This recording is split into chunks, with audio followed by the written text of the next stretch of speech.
was anxious to come. I heard a lot of good things about it. The whole facility is excellent. Beautiful. You know, even the staff, what they call it, this is like the Bay Pines Resort.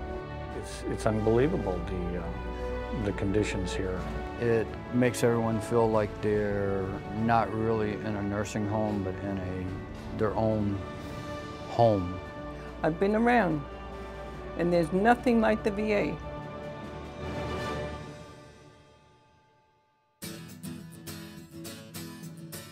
Our veterans have served their country, often making huge sacrifices in their health and their happiness. Now, when they need our help most, it's our turn to serve them.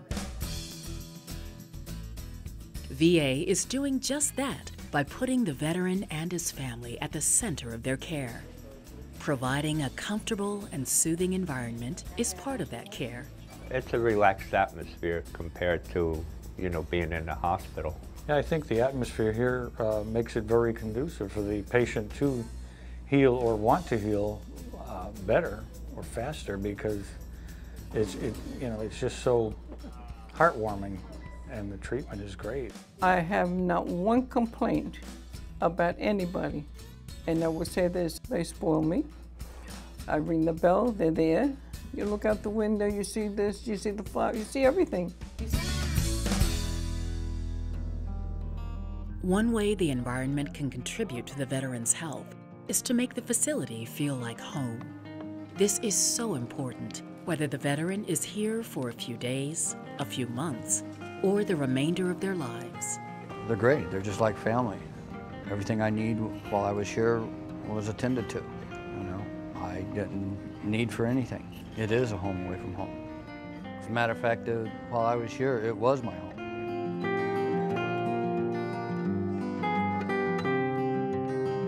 The healing process can be about more than medications and fixing broken bones. It's about the well-being of the whole veteran, the mind, the body, and the spirit.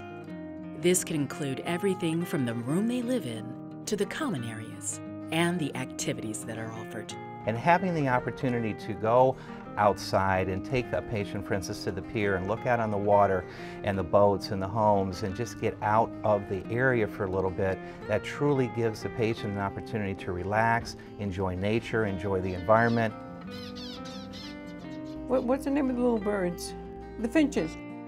My father was born in Spain, and he came to America. They had ships coming in from Spain, and they were bringing in finches. And he had 3 of them. They were beautiful, they sing. And all of a sudden, when I came here, what did I see? The finches. And it hit me. That's something. Helping to create an environment of trust and safety where people can talk about whatever it is that's important to them. They need a sense that we're trustworthy, that we really do care about them genuinely. Studies have shown that beautiful surroundings and a healing atmosphere can make a difference for the veteran patient who is seeking care. From a variety of recreational therapies, such as music and art, parties and field trips, games and get-togethers, even bringing animals and pets to the facility. All of these contribute to their well-being. They are not just here to be treated, but to live quality lives.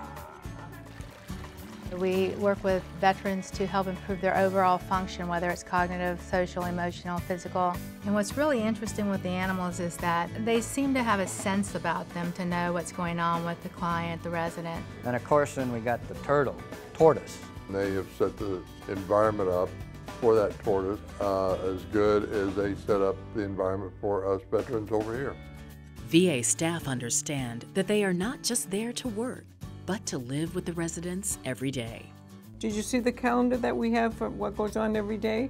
And on that calendar, there is all kinds of things to participate in and to get out of your room and socialize. As long as they're with us in the Community Living Center, it's going to be their home, and it needs to be as close to home as possible.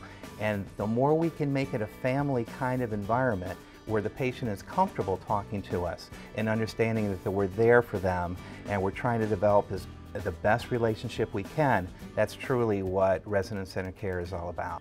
High-quality, patient-focused healthcare is what VA is all about. It's about choices for veterans, offering excellence in care, respect for the veterans and their families, and a compassionate staff. All of these environmental enhancements can make a positive impact on the veteran trying to heal.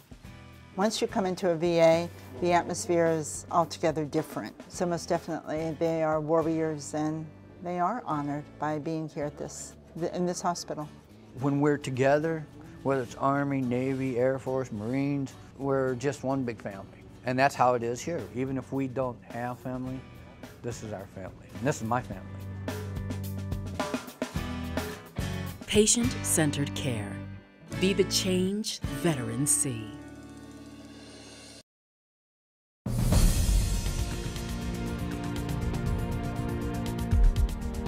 During these challenging times, the Department of Homeland Security has the important job of protecting our country. As the most dynamic department in the federal government, DHS offers exciting opportunities, along with great benefits. The DHS acquisition team is offering you a challenging and rewarding career. You will grow both professionally and personally, and have a chance to become a future leader in the federal government. Members of the DHS acquisition team procure billions of dollars worth of goods and services annually in direct support of the mission. You can visit our website at dhs.gov/acquisitioncareers or email acquisitioncandidates@dhs.gov to learn more about the job opportunities and the outstanding benefits waiting for you on the Homeland Security Acquisition Team. Hear firsthand from those who are participating in the program. I really like that you come in with about 20 other people who are usually about at the same point in their lives as you are. So you can help each other, you can talk about, your experiences. The camaraderie from the DHS employees that I interact with on a day-to-day basis, it's very much a team atmosphere. Once you've been accepted into the Acquisition Professional Career Program, a senior official will work with you to create an individualized career development plan. Everybody in my team is really supportive. My contracting officer, my CO, he's my boss, and he is really great. He sits down and he answers any questions I have. There are many interesting prospects for talented people of all backgrounds, ages, experiences, and disciplines. Through the rotational assignments of this unique 3-year program, you will be able to gain a broad perspective of the many facets of the acquisition field. You will start your training with a diverse group of the best and the brightest. What I love about the cohort is that we all went to our separate locations, but we get back together and we talk about our different experiences. And that helps us each to kind of feed off one another. And I think that that in itself is very rewarding. They will become your colleagues and peers. And together you will learn valuable skills such as negotiations and analytical thinking. Part of the training includes team building, trust exercises, and much more. By the time your training is complete, you will be recognized at an expert level in the acquisition field. During the ropes course, when someone was struggling, we would cheer them on, we would give them positive reinforcement. And also, outside of the ropes course, we would share our experiences and kind of feed off of that, and you do feel like, you're a part of something. I really enjoyed the individual challenges, and you get to see people really challenge themselves in a way that they probably haven't done maybe in their whole life. So it's really a rich experience, and I think it's a big plus with the program. But that isn't the only support you will receive. The mentoring aspect of the program really complements the training and development that's taking place. It's important that an individual have someone they can go to outside that formal structure to gain additional information and insights into the profession. Within 90 days, you will be partnered with a senior level expert who will lead you on your journey through the program, provide you with leadership skills and direction to help you on your career path. The mentor program pairs you up with a high-level employee within the acquisition field. They take you under their wing and they lead you and they help you navigate through the acquisition world and the career world. The mentorship program is a rare opportunity in any field, public or private. She's been able to help me with any problems I've had and be able to answer any questions I may have. And through that, we've also built a very trusting relationship with one another. In addition, Once you join the DHS acquisition team, you'll receive over 400 hours of advanced training, leading to certification that is coveted across government and private industry. There's so many opportunities, the benefits are great. They also provide you tuition reimbursement. There is paid training, tuition assistance, help with student loans, and much more. I'm taking advantage of that so I could go back to school. The benefits that I like are the flexible hours. It's really hard when you have a long commute, and being able to take a day off every 2 weeks is great. But it's not just the great benefits and stability of a government job that attracts people. It's the exciting career opportunities and the chance to make a difference.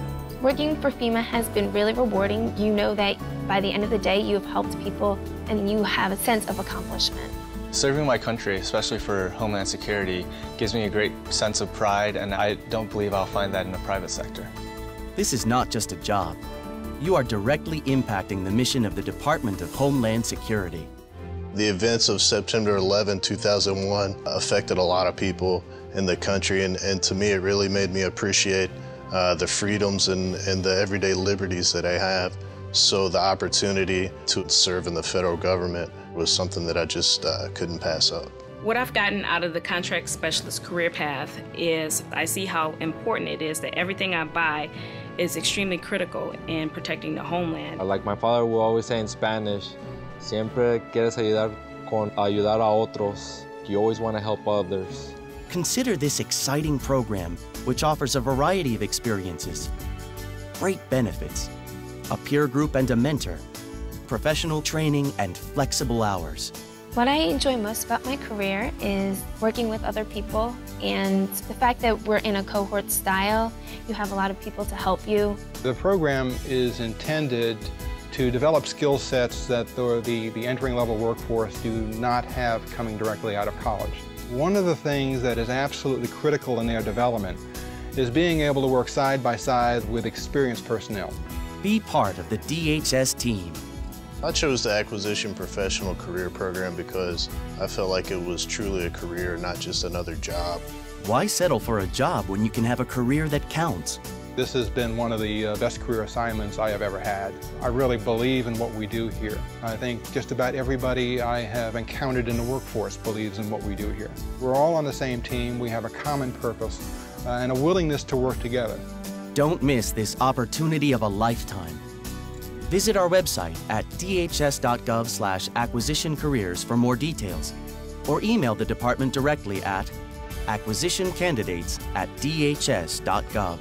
In the acquisitions program, we are looking for eager young minds that want to come and join the federal government. I think it's an exciting profession. It's an opportunity to learn new things every single day. I've been here for 28 years. I plan on being here for a few more, and I hope you'll join me in supporting the men and women that defend our homeland. The Department of Homeland Security is an equal opportunity employer. Join the Department of Homeland Security and become a part of the Acquisition Professional Career Program.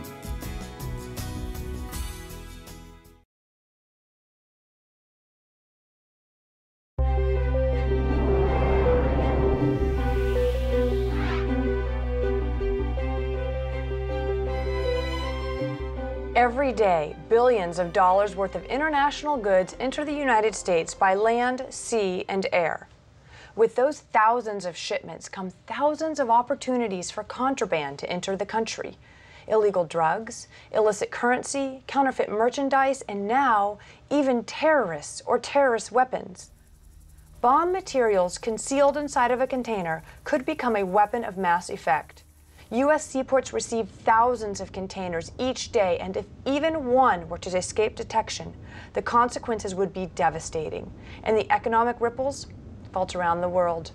The threat to America is real. Hello, I'm Joy Haynes, and I'll be your host for this program, Securing the Global Supply Chain.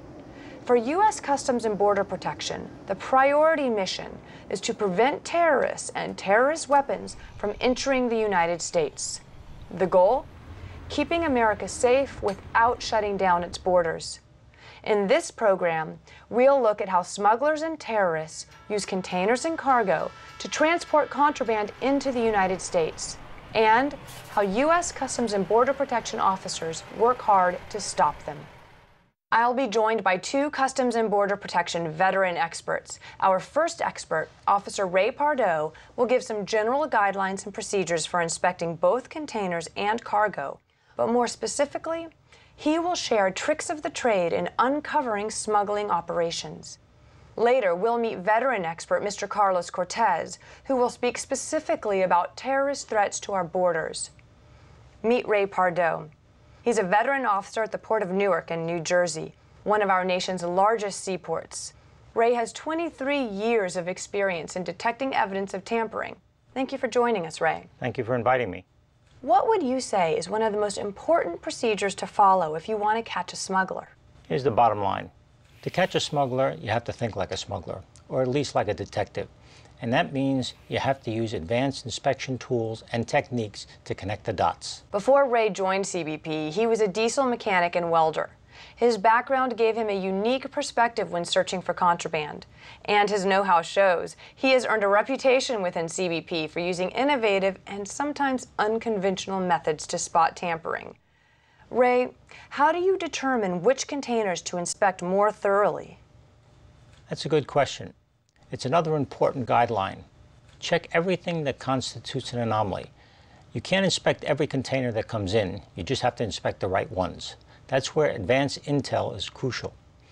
When a shipment comes in, we have to consider what we call the totality of the circumstances when determining what type of examination we need to do. Basically, that means you have to look at everything. The container, the boxes, how they're stacked, how the dogs react to them, and if there's any unusual markings and more. You have to check everything that constitutes an anomaly. And how do you know what constitutes an anomaly? Through knowledge and experience and by sharing information with other officers. During this program, we'll look at several actual cases. Some will be reenactments of seizures, others will be videotapes of conveyance inspections. We'll go over the process, highlighting some of the new ways to think, showing you some unique tools that can be used to reveal concealed contraband, and finally, techniques that have shown success in the past. Recognizing anomalies is almost never easy. Smugglers are constantly looking for more sophisticated ways to hide them. It's important that we understand this and constantly look for ways to detect them in shipments arriving by land, sea, or air. And are there different detection methods for land, sea, and air? Definitely. Much of what I say will be applicable to all three environments. The important thing is to try to think outside the box, regardless of the environment. We're looking at actual cases in each environment, and we're going to begin with land and give some specific examples of what we learned over the years.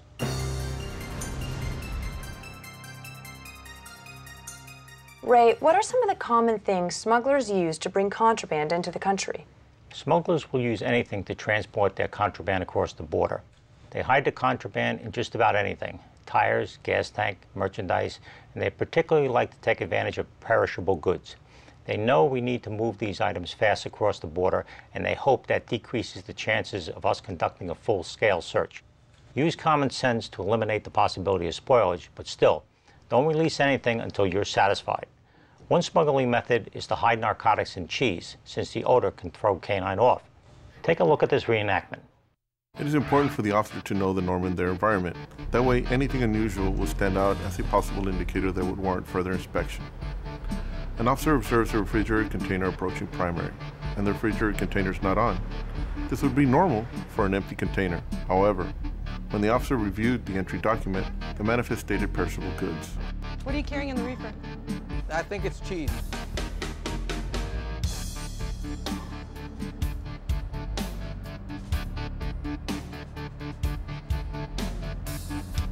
Is there a reason why the reefer's turned off? Así estaba cuando la levanté. It was like that when I picked it up. Give me just 1 second, sir. This was the first indicator in a series of discrepancies that would ultimately result in a significant seizure of contraband concealed in a shipment of cheese. There's something in there. Be careful, what? Secure the driver and get a field test.